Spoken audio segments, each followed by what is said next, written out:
अच्छा ठीक है बच्चों, अब मैं फोर्थ चैप्टर आपको समझाने जा रही हूँ। राइट, फोर्थ चैप्टर क्या है? Motion and force. Motion and force. अच्छा, इसमें सब लॉज हैं। First law of Newton, second law of Newton, third law of Newton. तुम्हें तो तीनों लॉज के बारे में अच्छे से पता है। और तुम्हें फोर्स भी पता है कि the unit of force is Newton. And अगर न्यूटन को डिफाइन करो तो तुम इसी तरह से कहते हो ना कि 1 newton is that quantity of force when the force produce 1 kilogram, force produce 1 metre per second square acceleration in 1 kilogram mass. अच्छा, अब उसके बाद जो हमारे पास टॉपिक है, वो जो डेरिवेशन आपके लिए मुश्किल होती है वो ये वाली डेरिवेशन है। Motion of bodies connected by a string passing over a frictionless pulley. अब passing over a frictionless pulley, इसके दो पार्ट हैं, यानी दो केसेस हैं। एक में तो दोनों बॉडीज वर्टिकली डाउनवर्ड मूव कर रही हैं और एक में एक बॉडी वर्टिकल है जबकि दूसरी बॉडी क्या है? हॉरिजॉन्टल है। तो मैं ये पहला केस बता रही हूँ आपको जिसमें दोनों बॉडीज विद अनइक्वल मासेस। यहाँ पर अनइक्वल मासेस का वर्ड ज़रूर यूज़ कीजिएगा। राइट, आपके लिए डेरिवेशन काफ़ी होती है, उसको ड्राइव कर लें, वही मतलब इनफ है, उसी में आपको मार्क्स मिल जाएंगे। कोई एक्सप्लेनेशन की ज़रूरत नहीं होती। सपोज कर लीजिए ये हमारे पास एक फ्रिक्शनलेस पुली है जिसमें हमने स्ट्रिंग के ज़रिए दो अनइक्वल मासेस को वर्टिकली हैंग किया है। एक मास हमारे पास, सपोज कर लीजिए कि ये मास जो है ये ए है। राइट, और दूसरा मास हमारे पास क्या है? बी है। देख रहे हो, एक नीचे है एक ऊपर है। तो जो अब इसको हमने मास m1 लिया जो डाउनवर्ड है, और जो ऊपर है उसको हमने m2 लिया। ये खास ख्याल रखिएगा इसमें। अच्छा, इसमें हम दो चीज़ें फाइंड आउट कर रहे हैं कि इन मासेस का एक्सेलरेशन क्या होगा और टेंशन क्या होगा जो कि स्ट्रिंग पर प्रोड्यूस हो रहा है। तुम्हें पता है ना, the force which acts along the string is called tension. ये जो फोर्स स्ट्रिंग के यानी रोप के साथ एक्ट करती है इसको हम टेंशन कहते हैं। इसको हम क्या कहते हैं? टेंशन कहते हैं। अब देखिए, यहाँ पर एक बॉडी डाउनवर्ड मूव कर रही है और एक बॉडी अपवर्ड मूव कर रही है। तो इसका मतलब है कि जो डाउनवर्ड है इसमें वेट ज़्यादा हो गया ना, यानी W जो है वो ग्रेटर देन T हो गया, टेंशन से ज़्यादा हो गया। और यहाँ पर क्या है कि वेट ऊपर है और टेंशन रोप ने इसको ऊपर खींचा हुआ है। तो इसका मतलब है कि यहाँ पर टेंशन जो है वो वेट से ज़्यादा हो गई। अब पहला केस हम लेते हैं, W is greater than T। अब यहाँ पर ये भी दोनों फोर्सेस हैं, तो इनका रिजल्टेंट भी फोर्स ही होगा ना। जैसे अब अगर मैं कहूँगी 5 इज़ ग्रेटर देन 3, तो आप डिफरेंस मुझे नंबर में बताओगे ना कि 5 - 3 इज इक्वल टू 2।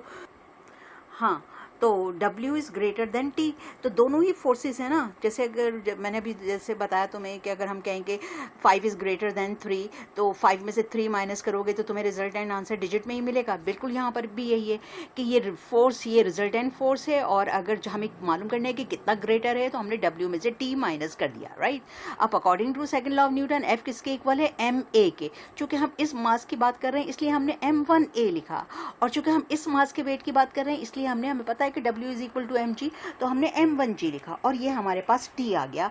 ये हमारे पास फर्स्ट इक्वेशन आ गई। अच्छा, हम फाइंड आउट क्या करने जा रहे हैं? हम एक्सेलरेशन फाइंड आउट करने जा रहे हैं। क्या हम फाइंड आउट कर रहे हैं? वर्टिकली बॉडीज का एक्सेलरेशन फाइंड आउट कर रहे हैं। राइट, एक्सेलरेशन फाइंड आउट कर रहे हैं। तो एक्सेलरेशन के लिए पहला हमने ले लिया कि हमारे पास पहला है कि बॉडी वर्टिकली डाउनवर्ड मूव कर रही है, तो weight is greater than T। अच्छा, अब उसके बाद जो है हमारे पास ये फर्स्ट इक्वेशन आ गई। अब हमारे पास सेकेंड है कि T is greater then W। अब दोनों ही फोर्स हैं तो आंसर भी, रिजल्टेंट भी फोर्स ही होगा। हमने T में से W माइनस कर दिया। फिर सेकेंड लॉ ऑफ न्यूटन, चूंकि हम इस मास की बात कर रहे हैं तो ये ma, तो यहाँ पर m की बजाय m2 लिख रहे हैं। m2a, T टेंशन है, एज इट इज कॉपी कर रहे हैं, और W किसके इक्वल है? m2g के। ये हमारे पास सेकेंड इक्वेशन आ गई। अब देखो हम क्या फाइंड आउट कर रहे हैं? एक्सेलरेशन फाइंड आउट कर रहे हैं। तो एक्सेलरेशन फाइंड आउट करने के लिए जब हमारे पास दो इक्वेशन आ गई तो हम लेफ्ट हैंड में लेफ्ट हैंड प्लस कर लेंगे और राइट हैंड में राइट हैंड प्लस कर लेंगे फ्रॉम इक्वेशन, यानी इस तरह से भी लिख लो आप, आपके लिए अगर इजी हो, equation 1 plus equation 2, equation 1 plus equation 2।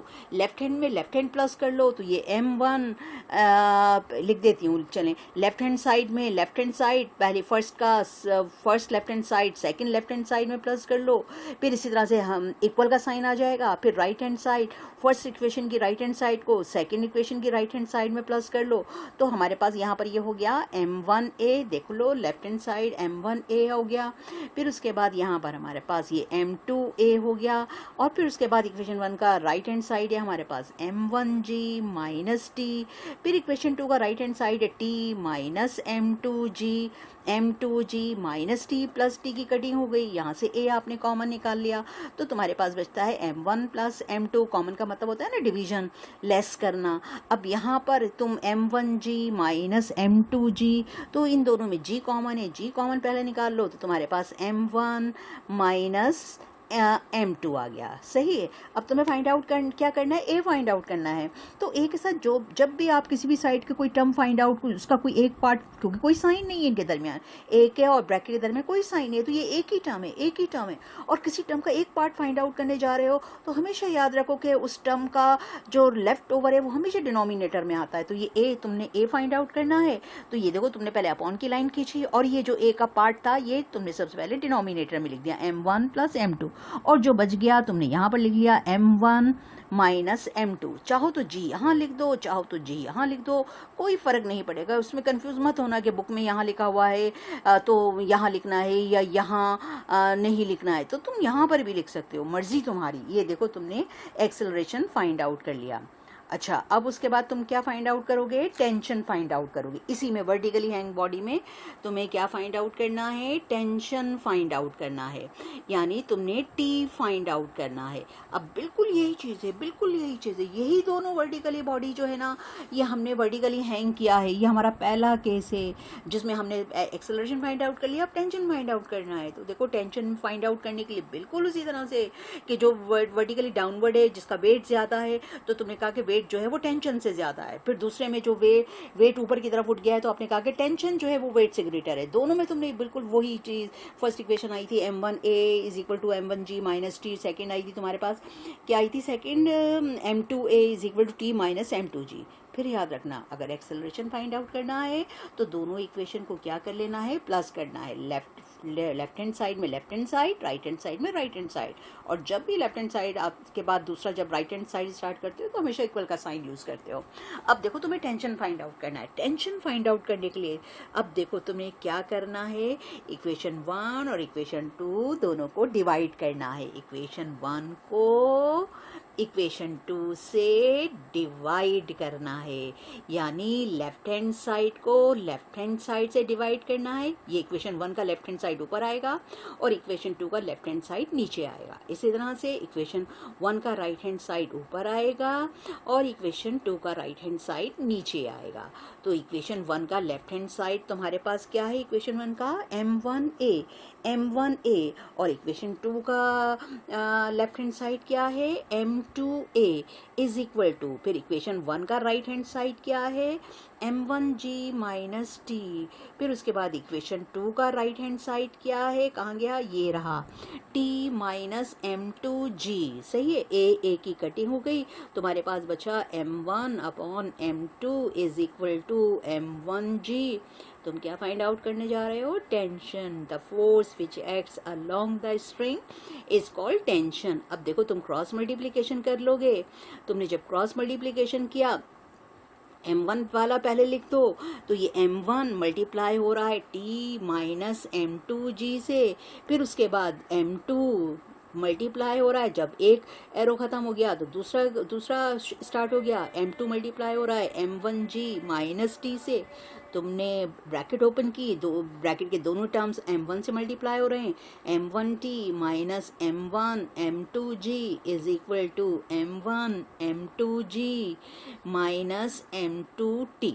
सही है, ये इस दफ़ा के इम्पॉर्टेंट क्वेश्चन है। अगर यहाँ पर देखो तो तुमने m1t एज इट इज़ लिखा रहने दिया, ये माइनस m2t ये राइट से लेफ्ट पर शिफ्ट कर लिया, तो ये प्लस m2t t का एक तरफ ले गए। यहाँ पर ये m1 m2g as it is लिखा, ये माइनस का m1 m2g जब दूसरे साइड पर शिफ्ट किया तो प्लस m1 m2g हो गया। यहाँ से t कॉमन निकाला तो ये m1 प्लस m2 आ रहा है तुम्हारे पास। यहाँ पर दोनों सेम है, 1 m1 m2g 1 m1 m2g, तो कितने m1 m2g हो गए, 2 2m1 m2g। टी मालूम करना है। फिर देखो एक ही टर्म है, कोई साइन नहीं है, कोई इनके दरमियान साइन नहीं है। टी के साथ जो टर्म है, अब जब फाइंड आउट कर रहे हो तो इक्वल के साइन के बाद ये पूरी की पूरी टर्म डिनोमिनेटर में चली गई, m1 प्लस m2, और ये ऊपर तुम्हारे पास क्या आ गया, 2m1 m2g। तो देखो तुमने ये इक्वेशन ड्राइव कर ली जिसमें तुम क्या कह रहे हो कि जब दो बॉडीज़ को वर्टिकली हैंग किया जाए तो किस तरह से तुम उनका एक्सेलरेशन और किस तरह से तुम उनका टेंशन फाइंड आउट कर सकते हो। एक्सेलरेशन फाइंड आउट करने के लिए सबसे पहले तुमने क्या करा कि जब तुमने दो बॉडीज़ को वर्टिकली हैंग किया तो कह रहे हो कि two bodies are unequal masses. तुमने इन दोनों बॉडीज़ का बोथ हैविंग अनइक्वल मासेस, तो एक का हैवी मास है, दूसरे का लाइटर मास है, तो जाहिर सी बात है हैवी मास जो है वो नीचे की तरफ जाएगा, तो तुमने उसको m1 का नाम दिया, और जो ऊपर की तरफ जा रहा है m2 जो नीचे जा रहा है, तो इसका मतलब है कि यहाँ पर वेट ज़्यादा है, टेंशन कम है। जो ऊपर जा रहा है इसका मतलब है टेंशन ज़्यादा है, वेट कम है।